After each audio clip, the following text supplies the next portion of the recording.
කොහොමද ළමයි? ඔන්න ඉතින් මං අදත් ඔයාලා වෙනුවෙන් වීඩියෝ එකක් අරගෙන ආවා. අද මේ ගෙනාව වීඩියෝ එක නම් ගොඩක් වෙනස්ම විදිහේ වීඩියෝ එකක්. අද මට ගොඩ කාලෙකට කලින් අපේ ආච්චි අම්මා පාවිච්චි කරපු පොතක් හම්බ වුණා. ඇත්තට මේ පොතේ නම පින් පොත කියලා තමයි තියෙන්නේ. එයා ඒ කාලේ කරපු හොඳ වැඩ පින්දාම් ඒ හැම විස්තරයක්ම මේ පොතේ ලියලා තිබ්බා. ඉතින් මං හරි ආසාවෙන් මේ පොත කියවන්න පටන් ගත්තා. ඇත්තට මේ වගේ පොතක් නඩත්තු කරන එක කොච්චර වටිනවද කියලා මට මේ පොත බලනකොට හිතුණා. ඉතින් බලන්නකෝ අපිත් මේ වගේ පොතක් පාවිච්චි කරනවා නම් කොච්චර හොඳයිද? ආච්චි අම්මගේ සුවඳ තාමත් මේ පොත් අතර තියෙනවා කියලා මට මේ පොත් දිහා බලන් ඉන්නකොට දැනුණා.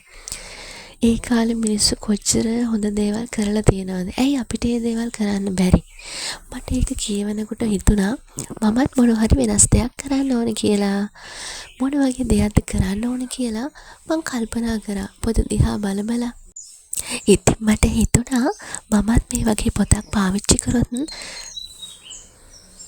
ඉතින් මට හිතුණා මමත් මේ වගේ පොතක් පාවිච්චි කරොත් මටත් කවදා හරි දවසක මේ පොත දිහා බලාගෙන මං කරපු කියපු දේවල් දිහා බලලා සතුටු වෙන්න පුළුවන් කියලා. ඉතින් ඒ විතරක් නෙවෙයි මට තව හොඳ අදහසකුත් ආවා. ඉතින් ඒ මොකද්ද කියලා බලන්න ඔයගොල්ලෝ මගෙත් එක්ක දිගටම මේ වීඩියෝ එකේ රැඳිලා ඉන්න. ඔන්න ඉතින් මං ඊට පහුවදා ඉස්කෝලේට ගිහිල්ලා මගේ පන්තියේ දරුවන්ට ආයිබෝවන් කියලා දවස පටන් ගත්තා.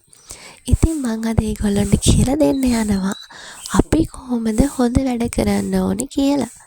ඒ කියන්නේ අපිට හොඳ වැඩ කරාම ඒකෙන් ලැබෙන ප්‍රයෝජන අපිට මොන වගේ ප්‍රතිඵලද හොඳ දේවල් කරාම ලැබෙන්නේ, නරක වැඩ කරාම අපිට මොනවද ලැබෙන ප්‍රතිඵල, මේ හැම දෙයක්ම ඒගොල්ලන්ට කියලා දෙන්න ඕනේ කියලා මට හිතුණා.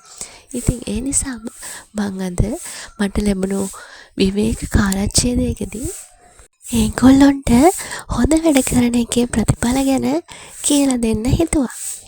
ඔන්න ඉතින් ඔය විදිහට අපි මාතෘකාව එහෙම ලියලා වැඩේ පටන් ගන්නයි හදන්නේ.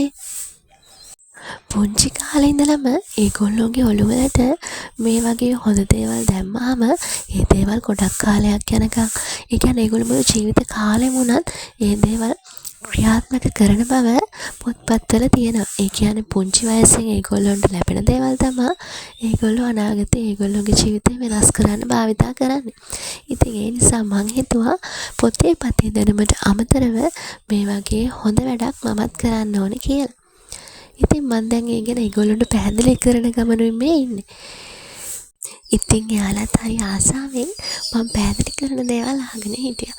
ඔයගොල්ලොත් අහලා ඇති දුටුගැමුණු මහරජතුමත් මේ විදිහේ වැඩක් කරලා තිනවා. කොයි විදිහේ වැඩක්ද කියනවනම් දුටුගැමුණු රජතුමා තමන් කරපු හොඳ වැඩ, පින් වැඩ, ඒ දේවල් ඒ කාලේ ඉඳලම පොතක ලියාගෙන සටහන් කරගෙන විවේක කාලෙදී ඒ දේවල් බලා හිතින් සතුටු වෙලා තියෙනවා. ඉතින් අවසාන මොහොතේදී දුටුගැමුණු රජතුමා තමන්ගේ මල්ලිටත් කියලා තියෙනවා තමන් දැන් මැරෙන්නයි යන්නේ. ඒ නිසා මං කරපු හොඳ වැඩ පොත අරගෙන මට ඇහෙන්නේ ටික හයියෙන් කියවන්න කියලා. ඉතින් ඒ අවස්ථාවේ ඒ දේවල් අහගෙන හිටපු රජතුමාට අනේ මම මෙච්චර හොඳ දේවල් කරලා තියෙනවනේ කියලා හිතලා එයා ගොඩාක් සතුටු වෙලා සාදුකාර දුන්නා කියලා කියනවා. ඉතින් මට හිතුණා මගේ පන්තියේ පුංචි පැටවු ටිකටත් මේ හොඳ වැඩ පොත නිර්මාණය කරලා දෙන්න එක ගොඩක් වටිනවා කියලා. ඉතින් ඒ නිසා අපි මේ හදන්නේ අද ඔක්කොම එකතු වෙලා හොඳ වැඩ පොත හදන්න. පේනවනේ කට්ටිය හරි ආසාවෙන් වැඩේට බහැලා තමයි ඉන්නේ. මුලින් නම් ටිකක් ඒගොල්ලන්ට ඒක තේරෙන්නේ නැහැ කිව්වා. ඉතින් මම උදව් කරා ඒගොල්ලන්ට කොහොමද මේ පොත හදාගන්න ඕනි කියලා දෙන්න. ඔන්න ඉතින් කට්ටිය බලාගෙන ඉන්නවා. ඉතින් ඒ අතරේ ගැණ ළමයි ටික නම් වැඩේ කරන්න පටන් අරන් තියෙනවා. එයාලා හරි ආසාවෙන් උනන්දුවෙන් තමයි මේ වැඩේ කරන්නේ. පාඩු කොළ ගෙනල්ලා ඒගොල්ලන්ට හරි ආසයි ඒගොල්ලෝ කරලා තියෙන හොඳ වැඩ ඉස්සරහට කරන්න ඉන්න හොඳ වැඩ මේ පොතේ ලියන්න. ඉතින් ඔන්න කට්ටියම එකතු වෙලා තරගෙට පොත් හදන්නයි හදන්නේ. ඇත්තටම මට එතකොට මගේ චූටි කාලෙත් මතක් වුණා.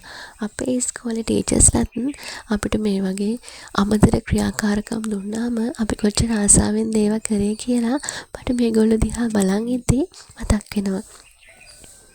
අනේ ඇත්තටම මටත් ආපහු මගේ ළමා කාලේට යන්න තියෙනවා නම් කියලා මේ දරුවෝ දැක්කම හිතෙන වාර අනන්තයි. ඒ හිතන වෙලාවට මට හිතෙනවා මම කොච්චර වාසනාවන්තයිද කියලා.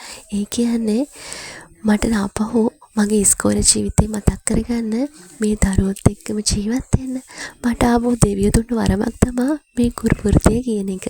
ඇත්තට මේකෙන් ලැබෙන සතුට නම් කියලා නිම කරන්න බෑ. මොකද ඒගොල්ලන්ට උගන්වනකොට ලැබෙන සතුට වගේම ඒගොල්ලෝ දිහා බලාගෙන අපේ ජීවිතේ අතීත කාලේ මතක් කරගන්න ලැබෙන අවස්ථාවත් හැමෝටම ලැබෙන්නේ නැති අවස්ථාවක් කියලායි මට නම් හිතෙන්නේ. ඉතින් ඒ අවස්ථාවේ මම නම් උපරිම ප්‍රයෝජන ගන්නවා. ඔන්න ඉතින් කට්ටිය දැන් නම් වැඩේ කරගෙන යන ගමන් ඉන්නේ. දැන් නම් මට හිතෙන්නේ වැඩේ ඉවර වෙන්නත් ළඟයි. හරි ආසාවෙන් බරට වැඩ ඔන්න එක්කෙනෙක් නේද? නිදාගෙන ඉඳලා හරියන්නේ නැහැ. ඔයත් වැඩේට එකතු වෙන්න. ඔන්න ඉතින් එහෙම කියපාර එයත් අනිත් අයත් එක්ක එකතු වුණා. අපි බලමුකෝ අවසාන වෙද්දි මේගොල්ලෝ කොහොමද ඒගොල්ලෝගේ හොඳ වැඩ පොත හදලා තියෙන්නේ කියලා. ඇත්තටම මේගොල්ලෝ මීට කලින් හොඳ වැඩ පොතක් ගැන අහලා තිබිලා නැහැ. ඉතින් මටත් හරි සතුටුයි ඒ වගේ දෙයක් කියලා දෙන්න ලැබිච්ච එක ගැන. ඉතින් ඒ ගැන මම අනේක වාරයක් ස්තුති කරන්න ඕන මගේ ආච්චි අම්මට. ආම්මෙන් හරි මට එයාගේ පින්පොත ඊරේ හම්බ වුණ නිසායි මම අද මේගොල්ලන්ට ඒ ගැන කියලා දුන්නේ. ඉතින් ඒක කොච්චර වටින දෙයක්ද කියලා මට මේ වැඩේ කරගෙන යන ගමන් තමයි හිතුනේ. මොකද මේකත් ගොඩක් පින් රැස් වෙන වැඩක්. චූටි ළමයි හොඳ දේවල් වලට යොමු කරනවා කියන එකත් කොච්චර පිනක්ද. ඉතින් ඒගොල්ලෝ වැඩේ කරලා ඉවර වෙනකන් මම මගේ වැඩක් කරගන්න ගමනුයි මේ ඉන්නේ. මම නම් පොත ලකුණු කරලා මගේ වාර්තා පොතේ සටහන් ටික දාගෙන ඒ ටික ඉවර කරන අතරේ මගේ දරුවෝ ටික පොත හදන වැඩේ කරනවා. ඇත්තටම අද දවසත් මගේ වැඩේට කියාපම දවසක් කියලා මට හිතෙනවා. මොකද ඒ දවසත් මම වෙනුවෙන් අද ලෑස්ති වෙලා ඇවිල්ලා තියෙනවා කියලා මට හිතුණා මේ පුංචි අය වෙනුවෙන් මේ නිර්මාණය කරන්න. ඉතින් එහෙම කල්පනා කර ඉන්න අතරේ මගේ ළමයි ටික වැඩේ කරලා ඉවර වෙලා එක එක්කෙනා මට පොත් පෙන්නන්න එන්නද කියලා අහන ගමනේ ඔය ඉන්නේ. ඉතින් මම මගේ වැඩ ටික ඉවර කරලා ඉවර වෙලා ටක් ගාලා හදන්නේ මේ කායච්ඡේදය ඉවර වෙන්න කලින් ඒගොල්ලන්ගේ වැඩ ටික බලන්න. ඔන්න ඉතින් මම ওই විදිහට මගේ දරුවෝ ටික දිහා බලන් ඉන්න අතරේ ඒගොල්ලන්ගේ වැඩේ කරගෙන ගියා. තාම තියෙනවා මං හිතන්නේ ඉවරත් නැහැ. ඔය පේනවනේ. ඇත්තටම A4 කොළ වලින් වැඩක් කරන්න දුන්නාම වැඩේ කරනවට වඩා නාස්ති කරන එකත් ඒගොල්ලෝ කරනවා. හැබැයි හරි ආසාවෙන් තමයි ඒගොල්ලෝ මේ වැඩේ කරන්න කියලා මට ඒගොල්ලන්ගේ මූණ දකින්නකොට හිතුණා. ඔන්න දැන් ඉතින් කට්ටිය එකතු වෙලා අවසාන කොටස කරන්නයි හදන්නේ. ස්ටෙප් එක කරන ගමන් තමයි දැන් ඉන්නේ. ඔන්න හැමෝම තමන්ගේ පොත හදලා ඉවර වෙලා.